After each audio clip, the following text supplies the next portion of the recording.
mà khát tha như hà cha lon thơ bùi ya yên ya sinh bơ khát tha lắm mang màu na pan pa cha li ye ma khâu na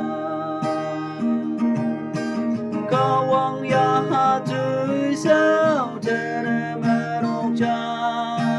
kawang ya ha tui sao mà ne ye tâm mô kawang bỏ phải đốt thái vong quay bu la no màu tình ba y yang ai phải để vui lòng ni sẽ bu pa có re na phong lâm mà ye kawang awa kha tha mong chẳng mà nhàn thơm Gresa yak phang mơ mong hầm bu a thầm mà để yi ha ching mới Gresa thăng bem sông thơm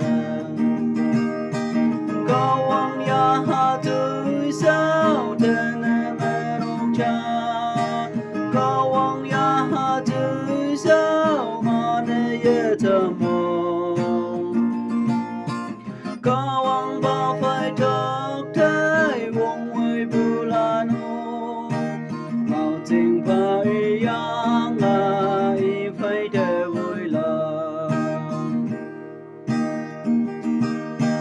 ca tung như an nhám nhám sa bu wang yang ma